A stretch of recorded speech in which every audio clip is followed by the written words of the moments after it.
মুসলমান কাকে বলে? যার আকীদা আল্লাহ আল্লাহ রসুল ব্যাপারে ভালো। কি বলেন?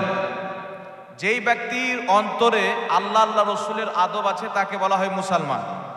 আর একটি কথা মনে রাখবেন, রসুলের আদবের নাম হচ্ছে আল্লাহর আদব। কেউ যদি রসুলের আদব করে সে আল্লাহ পাকের আদব করলো। কেউ যদি রসুলকে মহাব্বত করে আল্লাহকে মহাব্বত করলো। কেউ যদি রসুলের তাজিম করে তো আল্লাহর তাজিম করলো। কেউ যদি রসুলকে কষ্ট দেয় সে আল্লাহকে কষ্ট দিল। তাই আল্লাহ পাক কুরআন পাকের মধ্যে বলছেন, মাই ইউতির রাসূলা ফাকাদ আতা আল্লাহ। যেই ব্যক্তি আমার রসুলের আদেশ মানলো সেই ব্যক্তি আমি আল্লাহরই আদেশ মানলো। আল্লাহ কুরআন পাকে বলছেন, কুল ইন কুনতুম তুহিব্বুনাল্লাহ ফাত্তাবিউনি ইউহিব্বুকুমুল্লাহ। আল্লাহ বলছেন, নবী তুমি বলো, যদি তোমরা আল্লাহকে ভালোবাসতে চাও, আল্লাহকে মহাব্বত করতে চাও, ফাত্তাবিউনি, আগে আমি নবীর ইত্তেবা করো, আমি নবীকে মহাব্বত করো, আমি নবীর पैरवी করো, আমি নবীর গোলামি করো।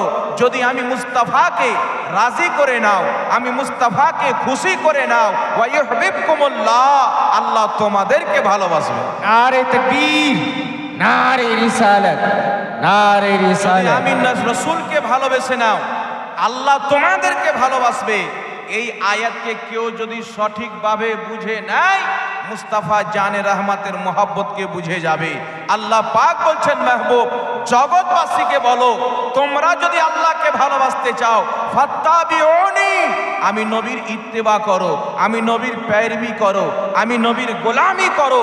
যদি জগৎবাসী তোমরা আমার ইত্তেবা করে, আমার पैरवी করে, আমি মুস্তাফাকে রাজি করে নাও, ওয়া ইউহিব্বুকুমুল্লাহ, আল্লাহ তোমার প্রতি রাজি হয়ে তোমাকে মোহাব্বত করতে লাগবে। তাই বরেলির তাজদার ইমাম আহলে সুন্নাত বলছেন, খোদা কি রাজা চাহতে हैं दो आलम, खुदा चाहता है रज़ाए मोहम्मद। नारे तकबीर, नारे रिसालत, मसला के आला हजरत, मसला के आला हजरत। তাই রাসূলে পাক সাল্লাল্লাহু আলাইহি সাল্লামের আদব কোনোদিন ছাড়া যাবে? একটু জোরে বলতে হবে। মহাব্বত ছাড়া যাবে? তাজিম ছাড়া যাবে? কেউ যদি আপনাকে বলে রসুলের সম্মান করছে কিভাবে, আপনি এটা মনে করিয়েন না যে আমি রসুলের মহাব্বতে কোনো জায়গাতে দাঁড়ালাম তো এটা শুধু রসুলের তাজিম অব্দি মেহদুদ থাকলো, সীমাবদ্ধ থাকলো না। আল্লাহ তাবারাক ওয়া তাআলার কুরআন 1450 বছর থেকে নিয়ে এখন পর্যন্ত এবং কিয়ামতের সকাল পর্যন্ত পৃথিবীর মানুষকে একটি শিক্ষা দিচ্ছে, জগৎবাসী মুস্তাফার আদবের নাম হচ্ছে আল্লাহর আদব, মুস্তাফার গুণগানের নাম হচ্ছে আল্লাহর গুণগান, মুস্তাফার মহব্বতের নাম হচ্ছে আল্লাহর মহব্বত। সুবহানাল্লাহ, সুবহানাল্লাহ। বেশক তাই জগৎবাসী কোনোদিন এটা মনে করিয়েন না নবী খোদা নেই पर खुदा से जुदा नहीं। মুস্তাফার প্রত্যেকটা কানেকশন আল্লাহর সঙ্গে জড়িত আছে, মুস্তাফার প্রত্যেকটি কানেকশন আল্লাহর সঙ্গে জড়িত আছে। নবীর ইবাদতের কানেকশন আল্লাহর সঙ্গে জড়িত, নবীর মোহাব্বতের কানেকশন আল্লাহর সাথে জড়িত, নবীর তাজিমের কানেকশন আল্লাহর সাথে জড়িত, নবীর প্রত্যেকটা কানেকশন আল্লাহর সঙ্গে জড়িত। আর যেই ব্যক্তি কিয়ামতের সকাল পর্যন্ত নিজের নিসবতকে, নিজের কানেকশনকে মুস্তাফা করিমের সঙ্গে জুড়ে নিতে পারবে, তার কানেকশন আরশে মুআল্লার মালিক রব্বুল আলামিনের সাথে হয়ে যাবে। সুবহানাল্লাহ, সুবহানাল্লাহ। বেশক, বেশক। তাই নিজের কানেকশনকে না দুনিয়ার কোনো মৌলবীর কথা শুনে, না দুনিয়ার কোনো মুনশির কথা শুনে, না দুনিয়ার কোনো জাহিলের কথা শুনে নবীর তাজিমকে বাদ দেওয়া যাবে, নবীর সম্মানকে বাদ দেওয়া যাবে। আরে আপনাকে আমি কি বলবো, যারা নবীর সম্মান করেছে জগৎবাসী তাকে পাগল বলেছে, জগৎবাসী তাকে ভণ্ড বলেছে। বুখারী শরীফের হাদিস খুলেন, সাহাবায়ে কেরামের সামনে যখন আমার আপনার নবী উযু করতে আছেন, সাহাবায়ে কেরাম নবীর হাত ধোয়া পানি চুল্লুতে নিচ্ছেন, নিজের চেহারাতে লাগাচ্ছেন, নিজের শরীরে মালিশ করছেন। নবীর নাকে দেওয়া পানি, নবীর কুলি করা পানি, নবীর পা ধোয়া পানি, নবী পাক সাল্লাল্লাহু আলাইহি সাল্লামের ব্যবহার করা পানি সাহাবায়ে কেরাম নিজের হাতে নিয়ে নিয়ে কে চেহারাতে লাগাচ্ছেন, কে কে আপনার শরীরে লাগাচ্ছেন। এইদিকে আবু জেহেল, এইদিকে উতবা, এইদিকে শাইবা, তারা নিজে নিজে গাহাগাহি করছে, দেখো মুস্তাফার মাননেওয়ালা পাগল হয়ে গেছে, মুস্তাফার চাহনেওয়ালা পাগল হয়ে গেছে, মুস্তাফার চাহনেওয়ালা ভণ্ড হয়ে গেছে। মুস্তাফার নাক সাফ করা পানি চেহারাতে লাগাচ্ছে, শরীরে লাগাচ্ছে, মুস্তাফার পা ধোয়া পানি চেহারাতে লাগাচ্ছে, শরীরে লাগাচ্ছে। যখন বেঈমান মুনাফিকরা নবীর আদব করাকে দেখে সাহাবায়ে কেরামকে পাগল বলতেছিল, নবী মুস্তাফার আশিক, নবী মুস্তাফার প্রেমিক আবু বকর ওমর থেকে নিয়ে সাহাবায়ে কেরাম প্রত্যেক মুনাফিককে একই কথা বুঝিয়েছিলেন, মুনাফিক শোন, তোমরা জ্বলে জ্বলে মরে জাহান্নাম চলে যাবে, আমরা মুস্তাফার আদব করে জান্নাতবাসী হয়ে যাব। নারে তাকবীর, নারে রিসালাত, ইশকে রাসূল, ইশকে রাসূল, মোহাব্বতে রাসূল, মোহাব্বতে রাসূল, নারে তাকবীর। নবীর তাজিমকে শিরিক বলনে वाला, नबीर सम्मान के बिदात बोलने वाला, नबीर मोहब्बत के नाजायज बोलने वाला, एদের না ইবাদত কবুল হতে পারে না ঈমান কবুল হতে পারে। একটি কথা মনে রাখবেন, এটা আমার ব্যক্তিগত ফতোয়া না, 1450 বছর থেকে নিয়ে এখন পর্যন্ত প্রত্যেক সাহাবা, প্রত্যেক তাবেঈন, প্রত্যেক ইমাম, প্রত্যেক মুস্তাহিদিনদের ঐক্যমতের ফতোয়া, ইজমাই ফতোয়া হচ্ছে, দুনিয়াতে কোনো ব্যক্তি যদি জিনা করে নেয় ইসলাম থেকে খারিজ হয়ে যাবে না, জুয়া খেলে নেয় ইসলাম থেকে খারিজ হয়ে যাবে না, সুদ খেয়ে নেয় পাপী তো হবে, ইসলাম থেকে বের হয়ে যাবে না। কিন্তু সকল ইমাম, সকল সাহাবার বিশ্বাস, যদি মুস্তাফার ব্যাপারে চুল পরিমাণে বেয়াদবি করে দেয় কোনোদিন মুসলমান থাকতে পারে না। যতই নামাজ পড়ুক, যতই নামাজ পড়ুক, যতই হজ করুক, যতই যাকাত দেখ, যতই তেলাওয়াত করুক, নবীর আদবের যদি ত্রুটি হয়ে যায়, তিনার সম্মানে বেয়াদবি হয়ে যায়, আল্লাহর কসম খেয়ে বলি পাহাড় সমতুল্য গুনাহ ক্ষমা হতে পারে, মুস্তাফার বেয়াদবির কোনো ক্ষমা হতে পারে না। সুবহানাল্লাহ, সুবহানাল্লাহ, বেশক। এই দুনিয়াতে হত্যাকারীকে আল্লাহ ক্ষমা করে দিয়েছে, আমরা হাদিসে পাই। বুখারী শরীফের মধ্যে হাদিস, 100 জনের হত্যাকারীকে আল্লাহর ওলিদের ওসিলাতে আল্লাহ ক্ষমা করে দিয়েছেন। হাদিস শরীফের মধ্যে পাওয়া যায় বড় বড় পাপীকে ক্ষমা করে দেওয়া হয়েছে। আর এ মুসলমান, নবীকে মাননে वाला, नबी पाक के मोहब्बत करने वाला, रसूलेर संगे निस्बत रखने वाला, একটি কথা মনে রাখবেন, রাসূলুল্লাহর সঙ্গে নিসবত রেখে আমরা আপনারা শুধু ধন্য না, একটি কথা মনে রাখবেন, মুসা আলাইহিস সালামের উম্মতের বয়স 400 বছর হতো, 500 বছর হতো, অন্য নবীর উম্মতের বয়স আমাদের চাইতে ডবল ডবল হতো, কিন্তু তাদের ইবাদতের সামনে আমাদের ইবাদতকে যদি তুলনা করেন অনেক কম হয়ে যায়। কিন্তু আল্লাহ বলছেন, হে আমার হাবিবের উম্মত, তোমরাকে মুস্তাফার উম্মত বানিয়েছি, আমার হাবিবের উম্মত বানিয়েছি। অন্য নবীর উম্মত যেই ইবাদত 500 বছর করেছে, আর ওর বদলা আমি যতটুক দান করেছি, তোমাদেরকে 60 বছরের জীবন দিব, 60 বছর আমার ইবাদত করো, তোমাদেরকে 40 বছর জীবন দিব, 40 বছর আমার ইবাদত করো। অন্য নবীর উম্মতকে 500 বছরের ইবাদত করে যেই সওয়াব দান করেছি, তোমরা শুধু একটি রাত লাইলাতুল কদরে জেগে আমার ইবাদত করো, তার চাইতে বেশি আমি তোমাকে সওয়াব দান করব। সুবহানাল্লাহ, সুবহানাল্লাহ, সুবহানাল্লাহ। তো আমাদের ইবাদতের সওয়াব বেশি মুস্তাফার কারণে, আমাদের মর্যাদা মুস্তাফার কারণে বেশি। আপনি শরীয়তকে জিজ্ঞাসা করেন, কোরআনকে জিজ্ঞাসা করেন, কোরআন আদম আলাইহিস সালামকে আল্লাহ সর্বপ্রথম খলিফা বানিয়ে এই জমিনের মাটিতে পাঠিয়েছেন। আদম আলাইহিস সালামের পর শীস আলাইহিস সালাম, ইব্রাহিম আলাইহিস সালাম, হযরতে মুসা আলাইহিস সালাম, হযরতে ঈসা আলাইহিস সালাম।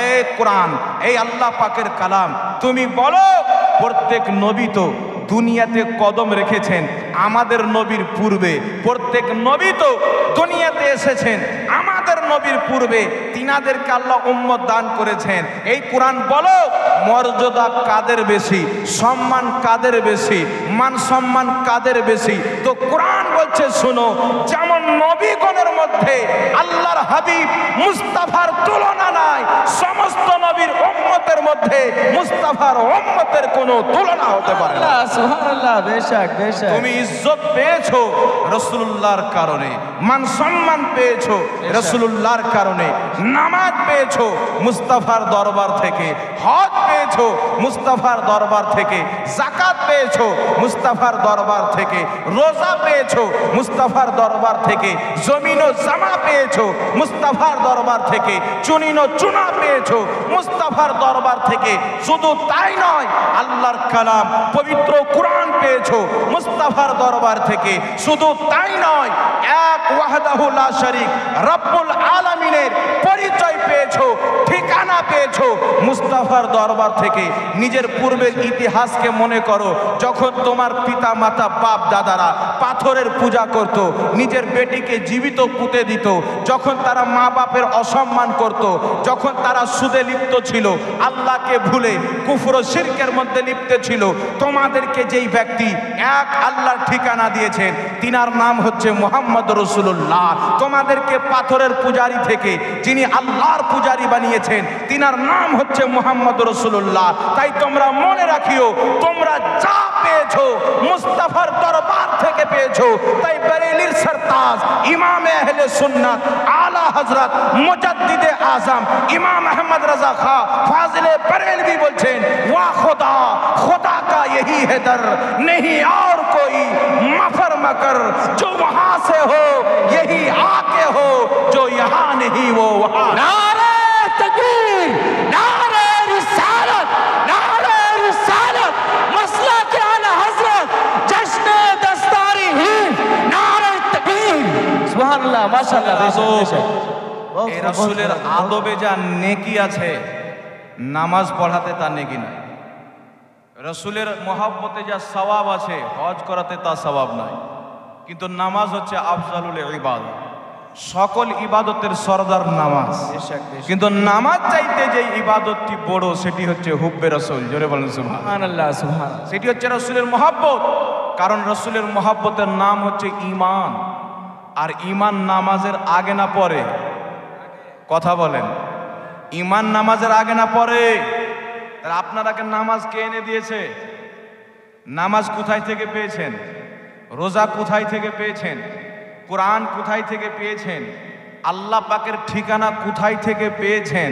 এখন যেই ব্যক্তি বলতে চায় নবীর ওসিলা চলবে না, দলিল কি? তো বলছে আল্লাহ ডাইরেক্ট দিতে পারে, আল্লাহ ডাইরেক্ট শুনতে পারে, তো ওসিলা লাওয়ার প্রয়োজন কি? তো আল্লাহ যখন ডাইরেক্ট দিতে পারে, তো ওসিলা লাওয়া শিরিক বা নাজায়েজ বা হারাম। ওই গাদভুজকে বলেন, আল্লাহ যখন ডাইরেক্ট দিতে পারে, তো নামাজটা ডাইরেক্ট পেয়েছিল না নবীর ওসিলাতে পেয়েছিল? আল্লাহ বলছে, মাহবুব আমি হচ্ছি রব্বে কাদির, আমার সিফাত হলো, আমার শান হলো ওয়া হুয়া আলা কুল্লি শাইইন কাদির, আমি সব মুমকিন জিনিস করতে পারি। কিন্তু মাহবুব আমি যদি চাইতাম নামাজ আমার বান্দাকে ডাইরেক্ট দিয়ে দিতাম, আমি যদি চাইতাম হজ আমার বান্দাকে ডাইরেক্ট দিয়ে দিতাম, আমি যদি চাইতাম রোজার নামাজ ডাইরেক্ট আমার বান্দাকে দিয়ে দিতাম, আমি যদি চাইতাম কোরআন ডাইরেক্ট অবতীর্ণ করে দিতাম। কিন্তু মাহবুব নামাজ রোজা থাক, হজ যাকাত থাক, কোরআন পাক থাক, আমি যখন আমার তৌহিদ বান্দাকে দিব, যেটা নামাজের আগে, হজের আগে, যাকাতের আগে সর্বপ্রথম যেটা আল্লাহর তৌহিদ, আল্লাহ বলছেন মাহবুব আমি যদি চাইতাম আমার তৌহিদটা ডাইরেক্ট দিতে পারতাম, কিন্তু আমি ডাইরেক্ট দিব না। কুল হুয়াল্লাহু আহাদ, হে মাহবুব তুমি বলে দাও আল্লাহ এক, তুমি বলে দাও আল্লাহর কোনো জোড়া নাই, তুমি বলে দাও আল্লাহর কোনো সন্তান সন্তানি নাই। আল্লাহ বলছেন মাহবুব সব ডাইরেক্ট দিতে পারতাম, কিন্তু কোন জিনিস আমি আমার বান্দাকে ডাইরেক্ট দিইনি, যেন কিয়ামত পর্যন্ত কোন বান্দা তোমার ওসিলা ব্যতীত আমাকে না রাজি করতে আসে, আমি আল্লাহ এমন সিস্টেম করে দিব তোমার ওসিলা না নিলে কালেমা হবে না, ঈমান হবে না, আজান হবে না, নামাজ হবে না, জানাজার নামাজ হবে না, মুস্তাফা তোমার ওসিলা ব্যতীত কিছুই হবে না। আমি আল্লাহ সিস্টেম করে দিলাম, কেউ যদি খোদাকে পেতে চায় আমার হাবিব মুস্তাফা দরবারে, সুবহানাল্লাহ, বেশক বেশক, আমার হাবিবের দরবারে চলে এসো। তাই আল্লাহ বলছেন খবরদার তোমরা কেউ আমার নবীর অসম্মান করো না, আমার নবীর বেয়াদবি করিও না। কেন? আল্লাহ তাবারাক ওয়া তাআলা বলছেন ওয়া তুআজ্জিরুহু ওয়া তুআক্কিরুহু, আমার নবীর খুব সম্মান করো, খুব তাজিম ও তাওকির করো। আর বেয়াদবি কাকে বলে? মানুষ মনে করে এই জিনিসটা হারাম বলে দিব তো নবীর বেয়াদবি হবে না। দাড়ি রাখনেওয়ালা, টুপি রাখনেওয়ালা আজকে স্টেজে বলে দেয় যে নবীর মুখ দিয়ে দুর্গন্ধ বের হতো। নাউজুবিল্লাহ বলবেন? নাউজুবিল্লাহ, নাউজুবিল্লাহ। এটা রাসূলের মাহফিলে বলছি, মিথ্যা কথা বলছি না। মৌলবীকে জিজ্ঞাসা করা হচ্ছে নবীর নূরের তৈরি না মাটির তৈরি? বলছে মাটির তৈরি, মুখ দিয়ে দুর্গন্ধ বের হতো। জিবরিল বলছে মুহাম্মদ তোমার মুখ দিয়ে দুর্গন্ধ বের হচ্ছে, মুখটা পরিষ্কার করো। নাউজুবিল্লাহ, নাউজুবিল্লাহ, নাউজুবিল্লাহ। কিন্তু তিরমিজি শরীফের হাদিস বলছে আমার নবী যখন কথা বলতেন আমার নবীর মুখ দিয়ে নূরের মতি ছিটকে ছিটকে পড়তো। সুবহানাল্লাহ, সুবহান। সুবহানাল্লাহ বলবেন না? আরে আমার নবীর মুখের কথা বলো ওয়াহাবি, যে নবীর মুখ দিয়ে দুর্গন্ধ বের হতো। শোন সাহাবায়ে কেরাম কি বলছে, মুস্তাফা জানে রহমতে জবান তো এমন পবিত্র জবান, মুস্তাফা করিমের জবানে আল্লাহ কালাম করে, মুস্তাফার জবানে আল্লাহ রাব্বুল আলামিন কথা বলে। মুস্তাফার জবান তো অনেক বড়। মুসলিম শরীফের হাদিস, সাহাবায়ে কেরাম আমার নবীর শরীরের ঘাম মুবারককে আতর হিসাবে ব্যবহার করতে বলেন। সুবহানাল্লাহ, সুবহানাল্লাহ। বেশক আমার নবীর ঘাম আতর হিসাবে ব্যবহার করতেন। মায়েশা রাদিয়াল্লাহু তাআলা আনহা বলেন আমার আপনার নবী পেশাব পায়খানা করে আসলেন, মায়েশা বললেন যে নবীগণের পেশাব পায়খানা কেমন হয় আমি দেখব। রাসূলে পাক আসলেন, ওই জায়গাতে গেলেন, মায়েশা বলছেন যে আমি কিছুই দেখতে পেলাম না।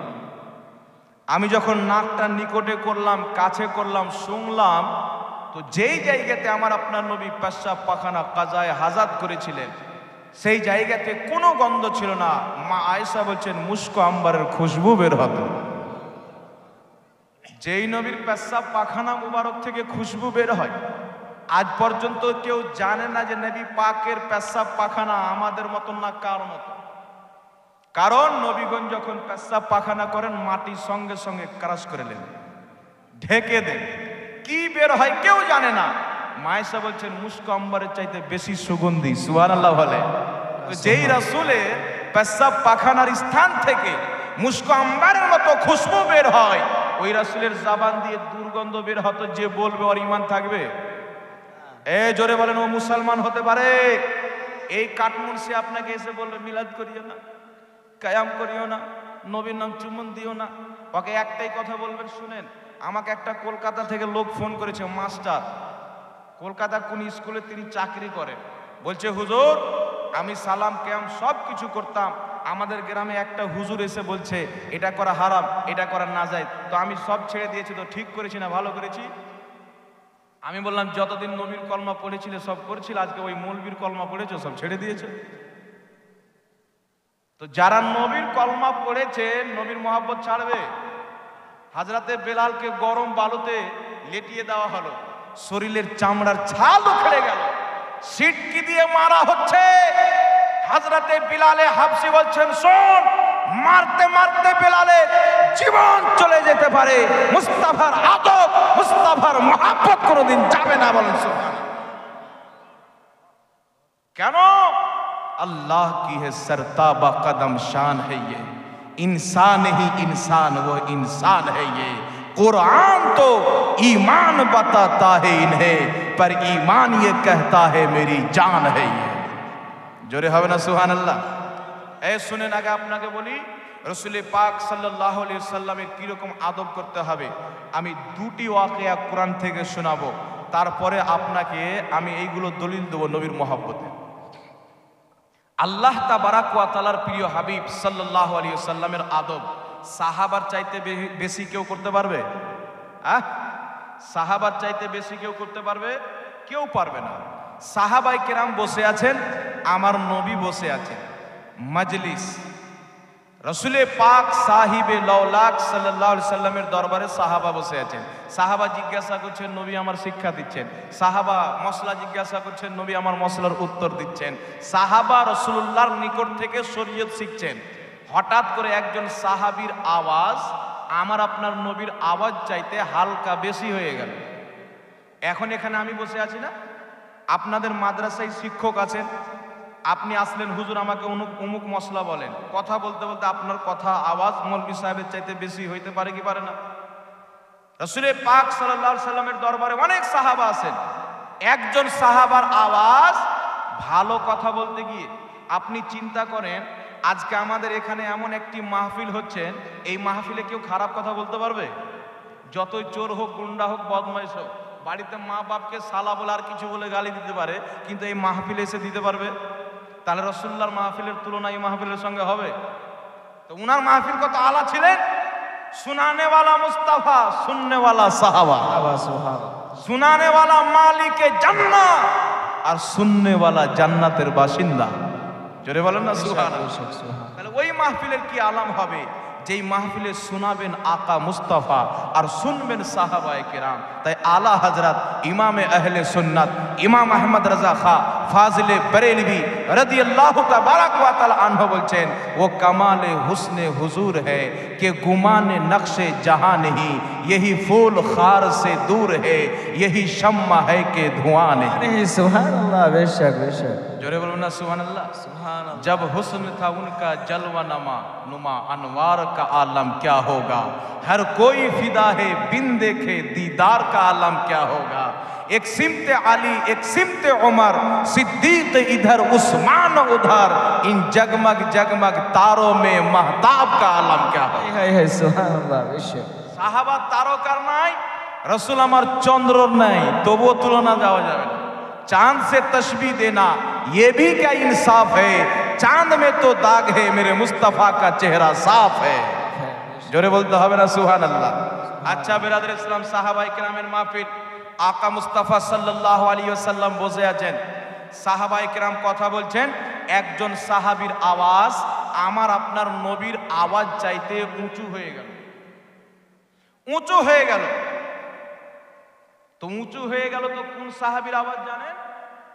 ওই সাহাবী যিনার আওয়াজ উঁচু হলো তিনি কানে একটু কম শুনতেন।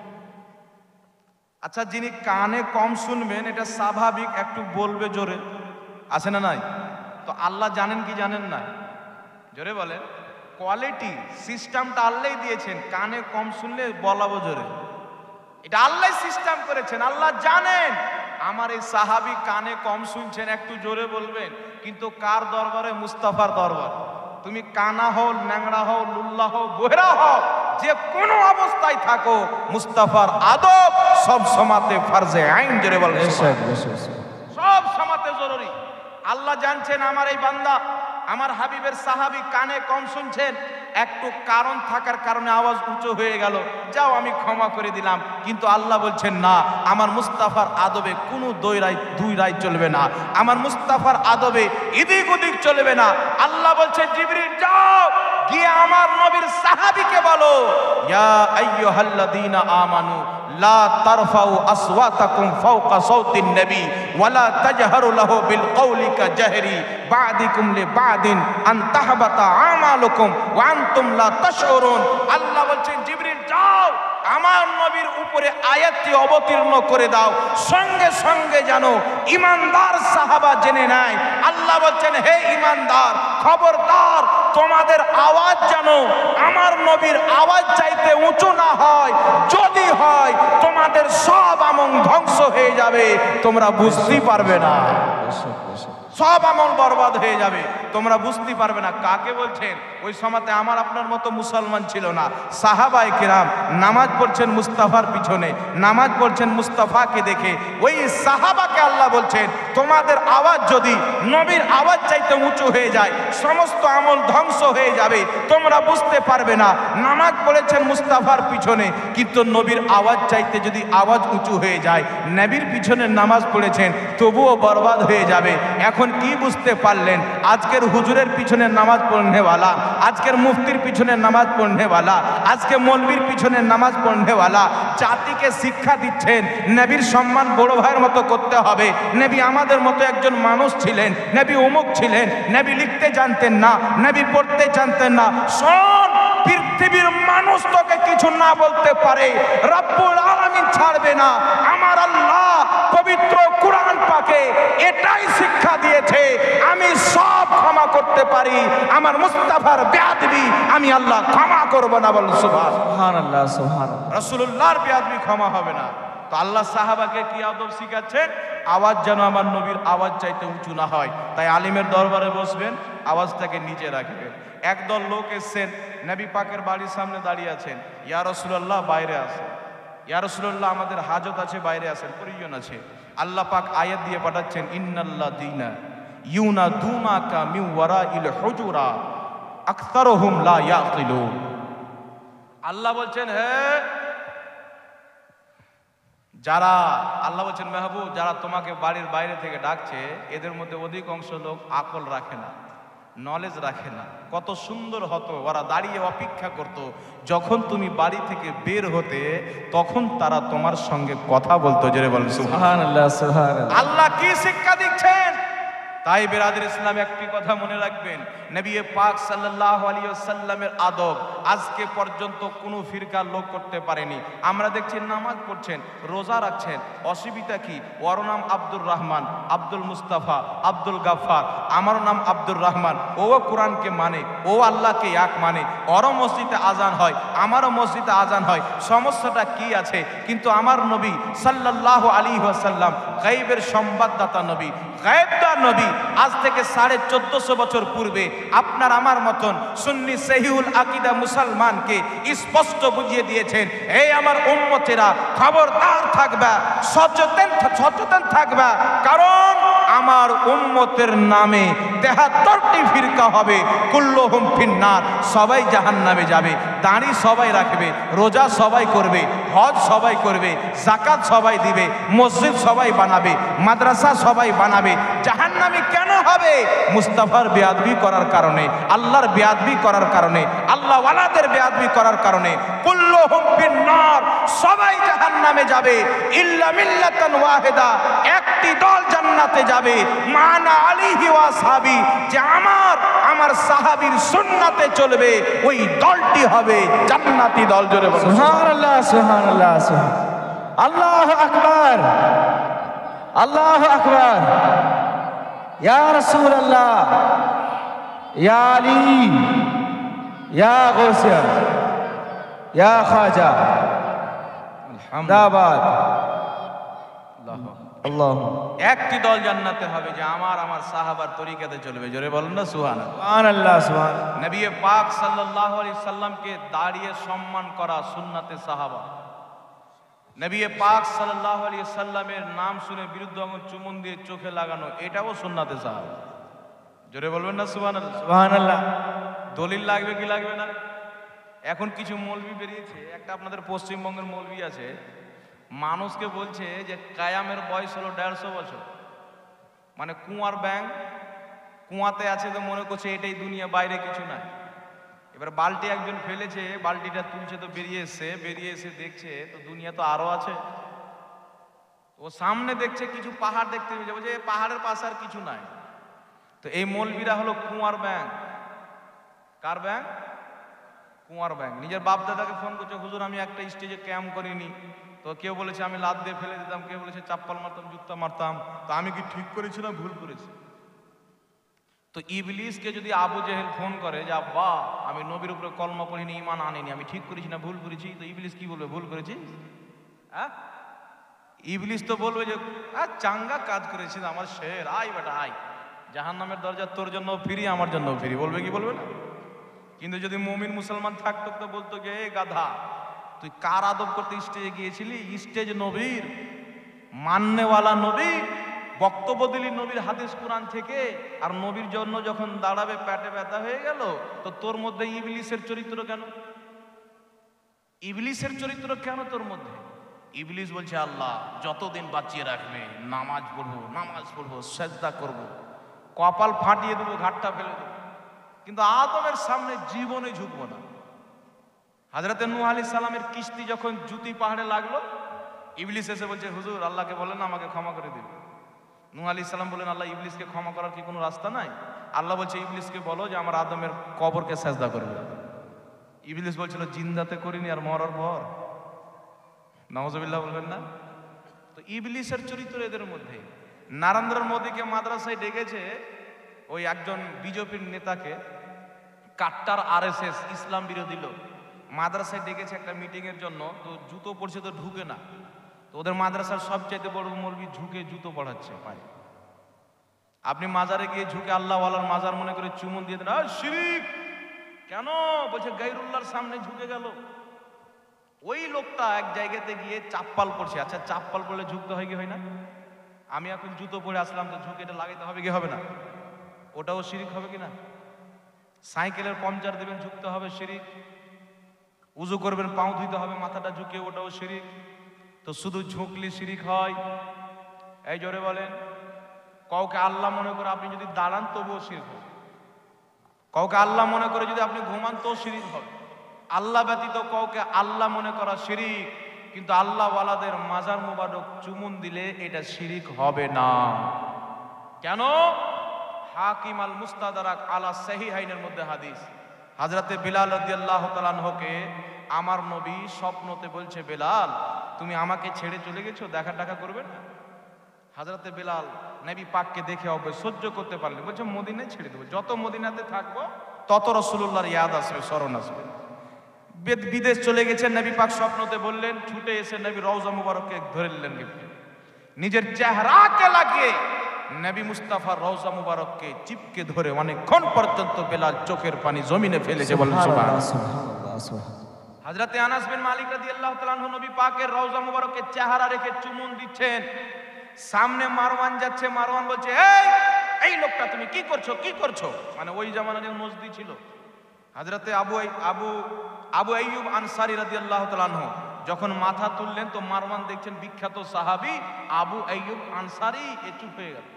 তো হযরতে আবু আইয়ুব আনসারী রাদিয়াল্লাহু তাআলা আনহু বলছে, এই বোকা শোন, আমাকে শিখাস না আমি এখানে কি করতে এসেছি? এটা আমার নবীর রওজা, জি তো রাসূলুল্লাহি সাল্লাল্লাহু আলাইহি ওয়াসাল্লামা, আমি আমার নবীর সঙ্গে সাক্ষাৎ করতে এসেছি। ওয়ালাম আতিল হাজার, আমি কোনো পাথরের ঢেরের কাছে আসেনি, জোরে বলেন সুবহানাল্লাহ। আমি নবীর সঙ্গে সাক্ষাৎ করতে এসেছি। তো একটি কথা মনে রাখবেন বিরাদর ইসলাম, নবীর আদব, নবী পাকের সম্মানে দাঁড়ানো, দাঁড়িয়ে যে ক্যাম করি আমরা, বলে ক্যামের বয়স হলো 150 বছর। আমি আগেও চ্যালেঞ্জ করেছি, এখনো বলছি, পুরো বাঙ্গাল কি পুরো দুনিয়ার কোনো ওয়াহাবি যদি আমার সামনে বসে প্রমাণ করে দেয় যে কায়ামের বয়স হলো 150 বছর, 5 লক্ষ টাকা আমি পুরস্কার দেব, 5 লাখ টাকা দেব। করের বাপ পর্যন্ত দেখাতে পারবে না, কিন্তু আমি এটা প্রমাণ করে দেব কায়ামের বয়স হলো 1450 বছর, জোরে বলেন সুবহানাল্লাহ। 1450 বছর। মিশকাত শরীফ বাবু মা জাআ ফিল কায়ামের মধ্যে হাদিস, আবু দাউদ শরীফের কায়ামের অধ্যায়ের মধ্যে হাদিস, সাহাবায়ে কেরাম বলেন, আমরা বসে থাকতাম নবীর মজলিসে, নবী পাক যখন উঠে যেতে লাগতেন, কুমনা কায়াম, আমরা সবাই নবীর সম্মানে দাঁড়িয়ে যেতাম।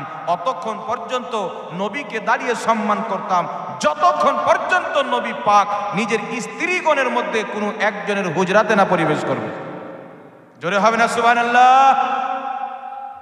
অনেক হাদিস আছেন, আবু দাউদ শরীফের মধ্যে হাদিস, মা ফাতেমা আমার নবীর দরবারে যখন আসতেন, আমার নবী মা ফাতেমাকে দেখে দাঁড়িয়ে যেতেন, সুবহানাল্লাহ বলবেন না? তো আমার নবী কি শিক্ষা দিলেন?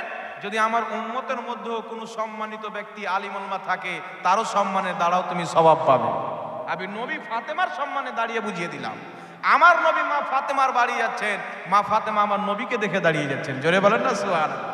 এখন গুদর মুন্সি বলবে, হুজুর সাহাবা নবীকে দেখে দাঁড়িয়েছেন, সাহাবা নবীকে দেখে সম্মান করেছেন, আপনারা তো নবীকে দেখতে পান না। আমি বললাম, গাদ্দা বলো, কাবা ঘরকে দেখতে পাও? এই জোরে বলেন, কাবাকে দেখতে পাওয়া যায়? পশ্চিম দিকে পা করে ঘুমান, পশ্চিম দিকে থুক ফেলেন, পশ্চিম দিকে পিঠ বা মুখ করে পেশাব করেন, কেন করেন? আপনি কি কাবাকে দেখতে পান?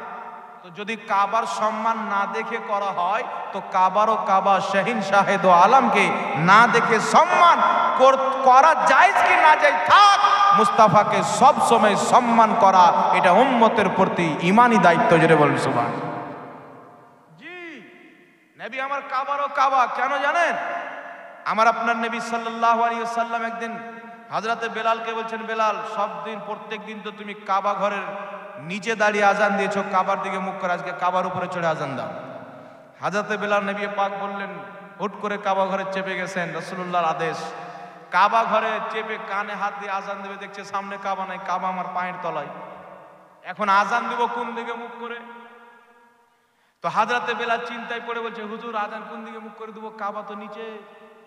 রাসূল পাক সাল্লাল্লাহু আলাইহি সাল্লাম বলছে, বেলাল আমার দিকে মুখ করে আজান দাও। এই জোরে বলেন না সুবহানাল্লাহ। আমার দিকে মুখ করে আজান দাও। হাজরাতে বেলাল নবী মুস্তাফার দিকে মুখ করে আজান দিয়ে প্রমাণ করে দিলেন, কদম তলে কাবা আছে, সামনে কাবারও কাবা আছে। জোরে বলেন সুবহানাল্লাহ। দুনিয়ার কোনো মানুষের সামনে মুখ করে আজান দিলে হবে? কথা বলতে হবে, হবে? কারোর দিকে মুখ করে আজান দিলে হবে? হবে না। কিন্তু আমাদের রসুলের দিকে মুখ করে আজান বিলাল দিয়েছেন, আজান হয়েছে না হয়নি? জোরে বলতে হবে, হয়েছে কি হয়নি? নবী মুস্তাফা সাল্লাল্লাহু আলাইহি সাল্লামের তাজিম হচ্ছে আল্লাহর তাজিম। এটা সাহাবায়ে কেরামের বিশ্বাস ছিল। নবীকে অসম্মান করা আল্লাহকে অসম্মান করা। তাই আল্লাহ কোরআন পাকে বলেছেন, যারা আল্লাহ আল্লাহ রসুলকে কষ্ট দেয়, লানাহুমুদ দুনিয়া ওয়াল আখিরা, দুনিয়া এবং আখিরাতে তাদের প্রতি লানাত। বলেন সুবহানাল্লাহ। তারা লানাত প্রাপ্ত। এখন দেখছে যে সাহাবায়ে কেরাম নবীর সম্মানে দাঁড়িয়েছেন, এটা তো হাদিসে আছে। তো এখন মানুষকে বলছে, ইয়া নবী সালাম আলাইকা কোথায় আছে? ইয়া নবী, ইয়া নবী মানে এই নবী। আগে তো নবীর বেয়াদবি বলে কি বলে না? যে মুন্সি বলেছে, আপনাদের এলাকায় তো অনেক মাস্টার ডক্টর আছেন, অনেক পদ আল্লাহ আপনাদেরকে দান দিয়েছেন, শিক্ষিত বানিয়েছেন। যদি আপনাদের এলাকায় 20-25টা ওরকম মৌলবি থাকে, বসান তো আমার সামনে। আমি এটা বলি সব জায়গায়, যে একবার বসে দাও। যে মৌলবীরা ইউটিউবে ফাড় করে, ইয়া নবী বলা যাবে না, ইয়া নবী বলা না, মাত্র একবার বসে দাও। লুঙ্গি পায়জামা সব এমন ভাবে খুলে যাবে, মুখ দেখার যোগ্য থাকবে। জি, বিল্লিও নিজেকে শের মনে করে আপনার এরিয়াতে, চুহাও নিজেকে শের মনে করে নিজের বিলে, কিন্তু যখন বেরিয়ে যায় মানুষের সামনে ভয়ে পালায় কি পালায় না। একবার আপনারা বসার চেষ্টা যদি করেন তো পাতলা পায়খানা ছড়িয়ে দিবে। ইয়া নবী বলা এটা আল্লাহ পাকের সুন্নাত। জোরে বলেন সুবহানাল্লাহ। ইয়া নবী বলা এটা আল্লাহ পাকের সুন্নাত। আমাকে একজন মুর্শি ফোন করে বলেছিল, ইয়া নবী বললে নবীর বেয়াদবি হয়। তো আমি বললাম, শুনো, ইয়া নবী বলে যদি আমরা নবীর বেয়াদবি করে থাকি, তো ইয়া আল্লাহ বলে তোমরা আল্লাহর বেয়াদবি করেছো। ইয়া নবী বললে যদি নবীর বেয়াদবি হয়, তো ইয়া আল্লাহ বললে আল্লাহর বেয়াদবি হবে না? এই জোরে বলেন। আমাকে সালা বলবেন তো গালি হবে, আমার বাপকে বলবেন তো হবে না? হ্যাঁ, নবী হচ্ছেন মাখলুক, আল্লাহ হচ্ছেন খালিক। নবী সৃষ্টি, আল্লাহ হচ্ছেন স্রষ্টা। আল্লাহ মাবুদ, নবী হচ্ছেন বান্দা। তো বান্দাকে ইয়া বলে সম্বোধন করলে যদি বেয়াদবি হয়, তো আল্লাহকে বললে তো সবচাইতে বড় বেয়াদবি হবে কি হবে না? জোরে বলেন। তাহলে ইয়া নবী বলে সুন্নিরা যদি রসুলের বেয়াদবি হয়, বেয়াদব হয়, নাউজুবিল্লাহ, তো তোমরা তো আল্লাহর বেয়াদব তোমাদের ফাতোয়া অনুযায়ী। কিন্তু আমাদের ফাতোয়া হচ্ছে ইয়া নবী বলে নবীকে সম্বোধন করা, কাছে থেকে হোক আর দূরে থেকে হোক, এটা সুন্নাতে সাহাবা এবং আল্লাহ পাকের কোরআনের তরিকা। জোরে বলেন সুবহানাল্লাহ। জি, কোরআনে ইয়া নবী আছে। আপনি বলবেন, হুজুর পুরা কোরআন পড়লাম, ইয়া নবী পেলাম না। আচ্ছা, কোরআন পাকে জায়গা জায়গা আছে না নাই? ইয়া আইয়ুহান নবী আছে না নাই? ইয়া আইয়ুহান নবী আছে না নাই? জোরে বলতে হবে, আছে না নাই? ইয়া আইয়ুহান নবী, এটাই হলো ইয়া নবী। গ্রামারের বিখ্যাত কিতাব ইমাম জামি রাহমাতুল্লাহ আলাইহি সারা জামির মধ্যে লিখেছেন, কায়দা লিখেছেন, ইযা ক্বালা ইয়া রাজুলু ফামানাহু কামানা ইয়া আইয়ুহার রাজুল। তিনি বলছেন, ইয়া আইয়ুহার রাজুল বলে যেই মানা হয়, ইয়া রাজুল বলে একই মানা হয়। আর যত কাটমুনসি যারা মৌলবি আছে সবাই এই কিতাবকে পড়ে, কিন্তু মুনাফিকের বাচ্চার চরিত্র হলো পড়ার পরেও গোপন করে। ইহুদিদের চরিত্র, যখন তাওরীতের মধ্যে ইহুদিদের আলিমরা দেখছে আমাদের মুসা আলাইহিস সালাম চাইতে মুহাম্মাদের শান বেশি, মুহাম্মাদের মর্যাদা বেশি, কাটতে আরম্ভ করলো। ইনজিল পড়নেওয়ালা মৌলবীরা দেখছে ঈসা আলাইহিস সালামকে মাননেওয়ালা, যে আমাদের ঈসার চাইতে তো আমাদের মুহাম্মদ সাল্লাল্লাহু আলাইহি সাল্লামের শান বেশি, কাটতে আরম্ভ করলো। এই ইহুদিদের কাজ, ইসরায়েলিদের কাজ, খ্রিস্টানদের কাজ, ঈসাইদের কাজ আজকে জমিনের মাটিতে ওয়াহাবি মতবাদে বিশ্বাসিত তারা করতে আছে।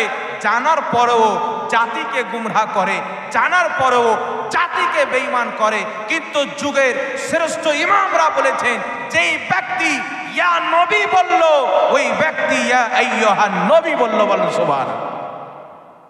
আমি চ্যালেঞ্জ করেছি, একটা গুদর মুন্সি আছে কলকাতার সাইডে, ওকে দেখবেন বক্তব্য দেয় তো পাগলা কুত্তার মতো খালি ঘ্যাও ঘ্যাও ঘ্যাও ঘ্যাও করে।